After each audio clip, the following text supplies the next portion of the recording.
Hey, what's up guys, and welcome back to the Manifix.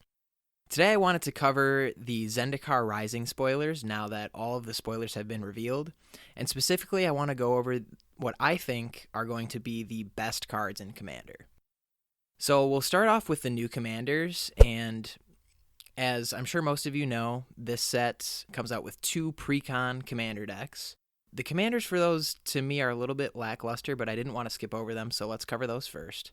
So the first is Anawam the Ruin Thief, and this is a 4 mana, so 1 blue, 1 black, and 2 other for a 2/4 legendary creature vampire rogue.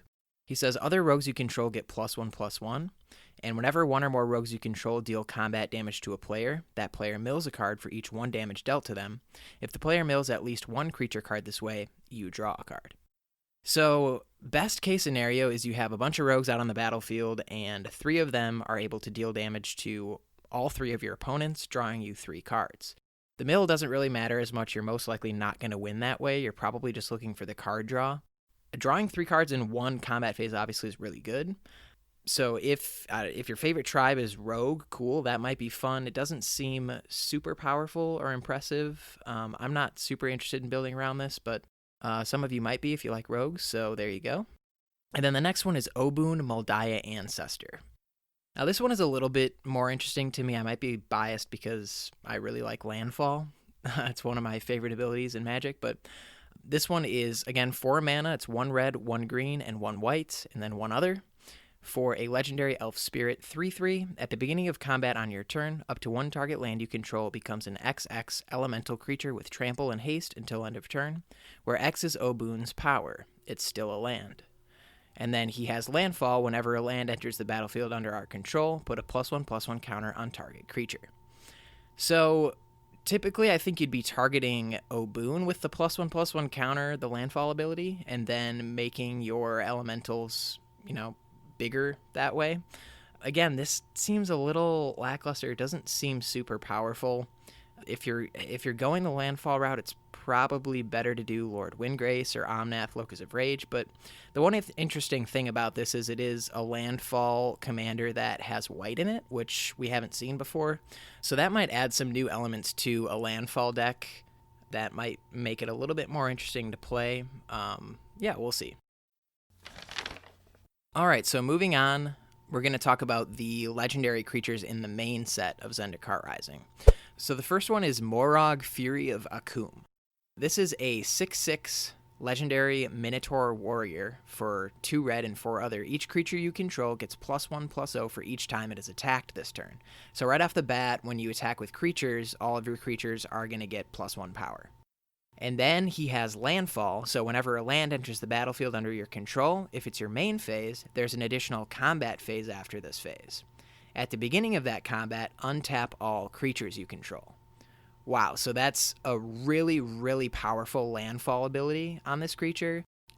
Yeah, this is nuts. I mean, assuming you can even only play 1 land per turn, that's still amazing that every single turn, just for playing a land, he's giving you an extra combat step. And then keep in mind, on that extra combat step, all of your creatures are going to get +2/+0 when they attack. So that's insane. Now, having this as your commander, I'm not sure it's that good. It's probably better in the 99 of like a Lord Windgrace or an Omnath deck. Omnath probably especially. Or even Obun if you're going to run that. So yeah, this is just a really, really powerful landfall creature. Next up we have a Shya, Soul of the Wild. A Shya, Soul of the Wild costs 2 green, 3 other. And it says, Shya, Soul of the Wild's power and toughness are each equal to the number of lands you control. Okay, so we've seen that on loads of cards in the past. It's not anything really that special, but the second ability says non-token creatures you control are forest lands in addition to their other types. Now that's really interesting. The weird thing about this though is if I'm building a commander deck around this, I guess I want to have as many creatures as possible, right? Because a Shya will turn them into lands. So if I'm ramping to get to a Shya, then I want to run Mana Dorks, but Mana Dorks already tap for green, so turning them into forests won't really give you any benefit. I don't know, it's interesting. Do you run a lot of smaller creatures and then that have payoffs? I don't know, it's hard to say. I guess Voltron is your win condition with this one because the power and toughness gets larger with the more lands that you have. So it's probably good to find a way to give this trample, maybe put some equipment on it and try to kill your opponents that way. I was never really a huge fan of Voltron, and I'm still not. This is interesting, but not one that I'm super interested in building, to be completely honest with you. Next up is Kaza Royal Chaser. So this is 1 blue, 1 red for a 1/2 with flying and haste, and it has a tap ability. So it can tap on the turn it comes out. That's cool.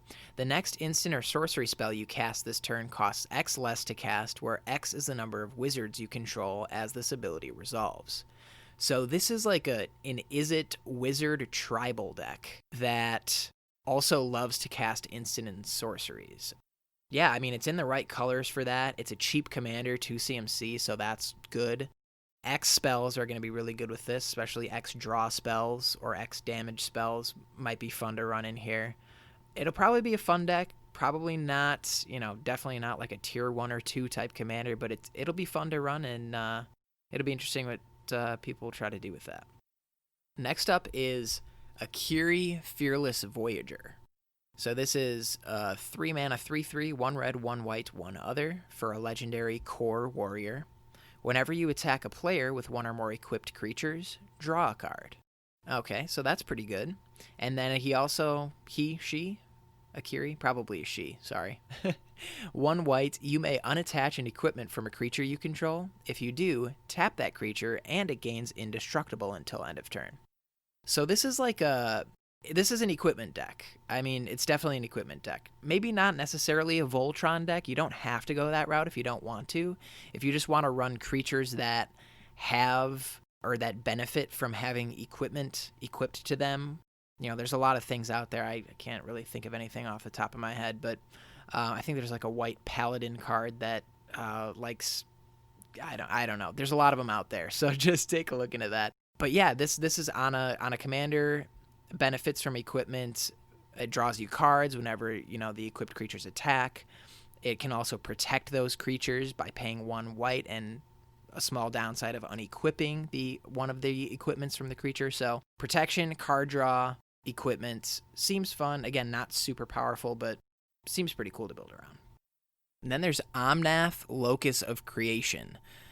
So Omnath has white now. So that's cool.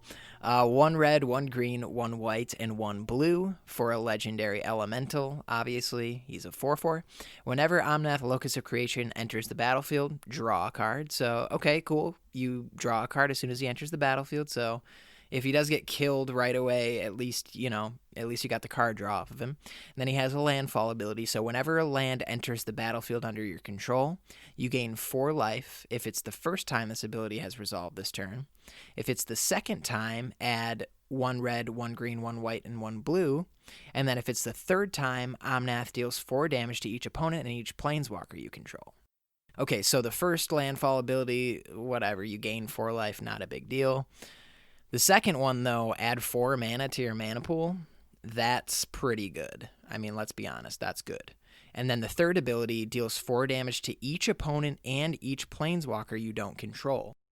So that's likely to kill any planeswalker that's out on the battlefield, and then 4 damage to each opponent, too, that's going to add up over the course of a game, for sure. So, yeah, I think it's pretty solid. I mean, probably not as good as Locus of Rage. I still think that's probably the best Omnath to build around, or at least the most powerful. But it still seems fun, seems interesting, and again, it adds white to a landfall deck, which is not something we've seen before. So that should be interesting. All right, so the next commander from the main set is Phylath World Sculptor. This is basically Avenger of Zendikar as your commander. I mean, okay, so not exactly. All right, so it's 1 red, 1 green, and 4 other for a 5/5 legendary elemental. When Phylath World Sculptor enters the battlefield, create a 0/1 green plant creature token for each basic land you control. And then he has landfall. Whenever a land enters the battlefield under your control, put 4 +1/+1 counters on target plant you control. So the same enter the battlefield effect as Avenger of Zendikar, right? We create a 0/1 green plant creature token, except it only triggers for each basic land we control. So if we're running this as our commander, we're probably going to run all basic lands, which, side note, makes Ruination absolutely amazing in this deck. But yeah, I mean, still, so if we're doing that, if we're running all basics, that's going to create a 0/1 green plant creature token for all of the lands that we control. And then we get to pump them whenever a land enters the battlefield. So this is going to be a token combat-based, landfall-based deck, and that to me sounds like a lot of fun. And it might be one of the more powerful commanders in this set, honestly. So obviously with this deck, you're going to run tons of land ramp, ruination, doubling season. To me, this sounds like a lot of fun, but it's right up my alley, so I'm probably a little bit biased on that. Next up is Taborax. Yeah, I'm going to go with Taborax, I guess, on this one. Taborax, Hope's Demise, is a 2/2 with flying. He's a legendary demon cleric. He has lifelink as long as he has 5 or more +1/+1 counters on him. And he also says whenever another non-token creature you control dies, put a +1/+1 counter on Taborax. If that creature was a cleric, you may draw a card. If you do, you lose 1 life. So this is basically just a Shadowborn Apostle commander. That's pretty much it. He's really, really good in that shell. And so you just run a bunch of those, a bunch of demons, and yeah, you're going to draw a bunch of cards with him and get a bunch of demons, and it sounds like fun. That's all I got to say about him. All right, so next up we're going to go to the Modal Land cards. So these are a spell on one side and a land on the other, and you can either choose to play it as the land, or you can choose to play it as the spell on the front. So it's kind of Wizards trying to fix people being mana screwed and feel bads from that, which is kind of interesting. I don't know how it's going to feel like it's going to change the game a little bit, especially in Standard. Maybe not so much in Commander, but let's take a look at the first one here. It's Hagra Mauling, and this is a 2 black 2 other instant. It costs 1 less to cast if an opponent controls no basic lands. And then it says destroy target creature. So instant speed, 4 mana, but it'll cost 3 mana if an opponent controls no basic lands. So that's not out of the realm of possibility, certainly in Commander. A lot of people run non-basics. But this is a strictly worst murder. I mean, let's be honest about it on the face of it. Murder is 2 black 1 other for an instant that does the same exact thing. However, on the flip side, you can play it as a land, just a land that taps for black and enters the battlefield tapped. So this is basically, the way I think of it is it's a cycling land where instead of paying a mana to cycle it, you instead have a card already on it, and so you know exactly what you're going to get. You don't have to spend the mana to draw into a card that you hope is useful. You already know exactly what you're getting with it.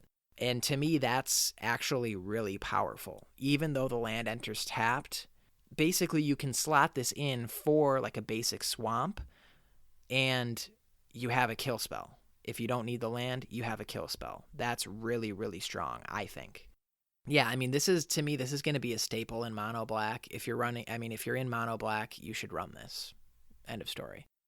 Ondu Inversion is the next one, and this is 2 white, 6 other for basically planar cleansing. Destroy all non-land permanents. So again, it's not necessarily strictly worse than planar cleansing because planar cleansing requires 3 white mana. This only requires 2, but it costs 8 as opposed to 6.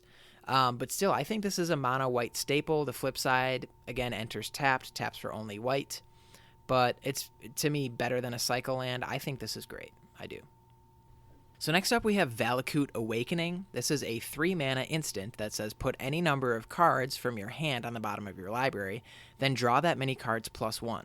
So this is, again, instant speed, and it's really, really good card selection. It's not card advantage because you're not netting any cards, but you can choose the cards that you want to get rid of, and then you draw that many +1. So yeah, this is going to be really good in wheel decks like Riel the Everwise, Niv Mizzet, or Nekusar.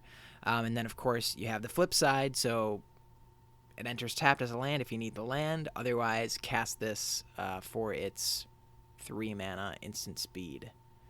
Yeah, seems good. So next up is Amiria's Call. So now we're getting into the mythic modal cards, and they have the ability to enter untapped if you want to pay the 3 life for that, which is way better than the other ones, right?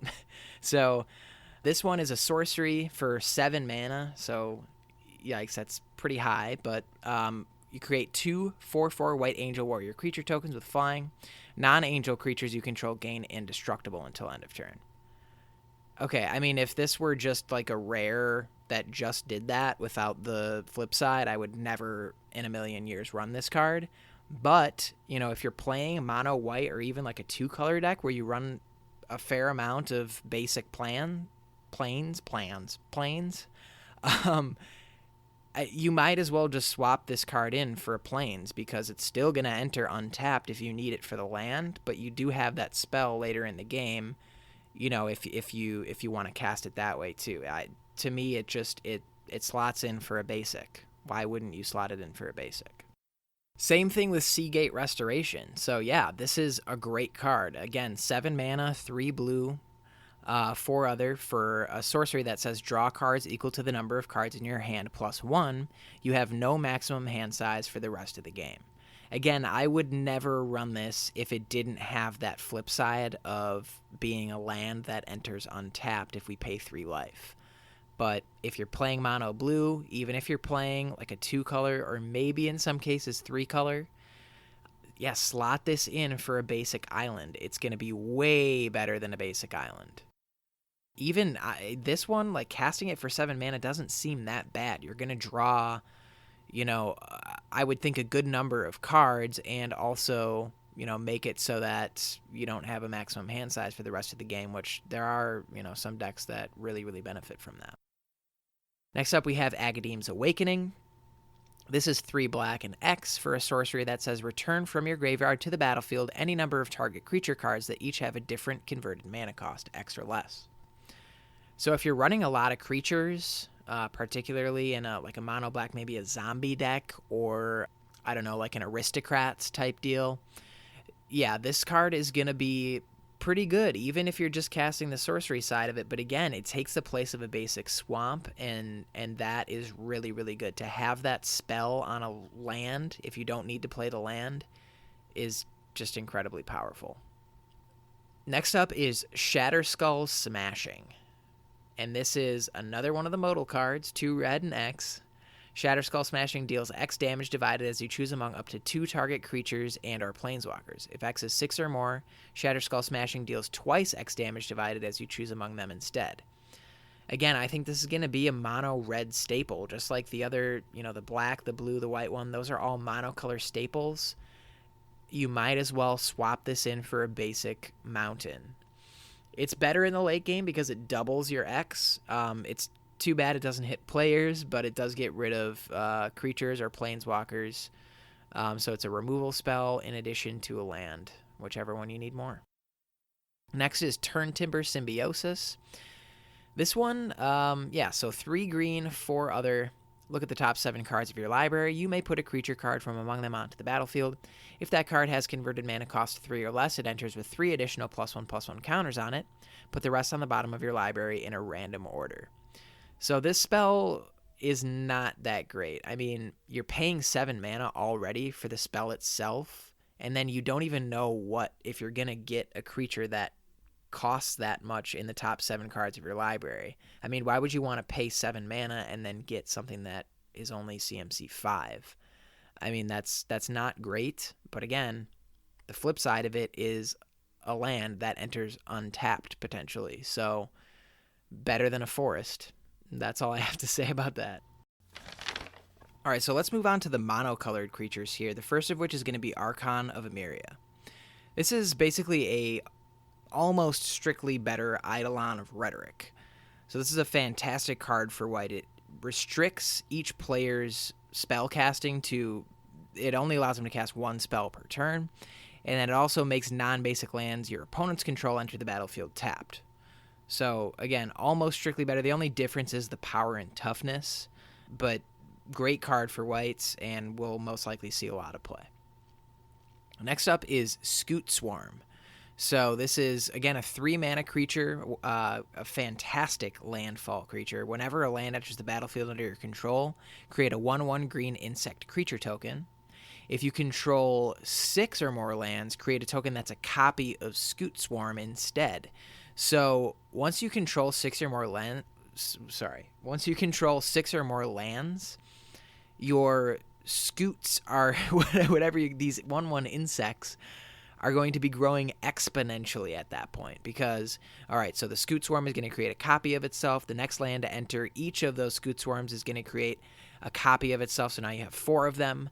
And then next landfall, it'll create 4 more. So they're growing exponentially at that point, which is absolutely insane, particularly for a token strategy or really any landfall strategy, honestly. Next up is Valakut Exploration, and this card is card draw for red, and it's still what we call impulsive card draw, I guess is what we're calling it now, where it exiles the top card as opposed to putting it directly into your hand. But it has an interesting payoff. So when a land enters, you exile the top card of your library, and then you can play that card for as long as it remains exiled.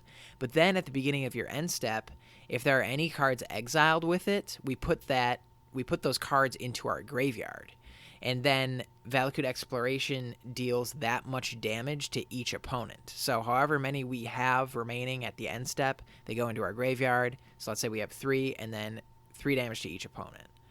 And, I mean, this is happening every turn. So, again, this is fantastic for a landfall deck. And it doesn't permanently exile the cards, which is usually why impulsive card draw is, like, that's the biggest downside to them. But we can get them back if we have a way to get them back from our graveyard. So, wow, yeah, my Lord Windgrace deck is going to absolutely love this set. This is another card that slots right in there. Next up, Soul Shatter is a 3-mana instant that says each opponent sacrifices a creature or planeswalker with the highest converted mana cost among creatures and planeswalkers they control. So that's a pretty solid edict effect at instant speed, and it specifies that it has to be the highest CMC of a creature or planeswalker they control. So it's gonna get rid of something good. You know, they can't just sacrifice a token to it. Seems like a pretty solid removal spell, honestly. Next up is Ancient Green Warden. So, excuse my profanity here, but this is basically a landfall deck's wet dream. This is a Crucible of Worlds and a Panharmonicon specifically for lands, all on a 5/7 with reach. So yeah, we can play land cards from our graveyard, and then when those land cards enter the battlefield, if they cause a triggered ability to trigger, that ability triggers an additional time. This is absolutely insane. All for 6 mana, so this is definitely going in any Lord Windgrace deck, any Omnath deck. I mean, you name it, landfall, it's probably going to be in there. This card is nuts. Next, we have Leyline Tyrant, which is a 4/4 with flying for 2 red and 2 other. And he says you don't lose unspent red mana as steps and phases end. So, wow, that's really cool. That's basically like a Crufix, but for mono red. Crufix is one of my favorite commanders, and is really powerful if you use it right, so I think that's a really cool ability. And then the second thing is when Leyline Tyrant dies, you may pay any amount of red. When you do, it deals that much damage to any target.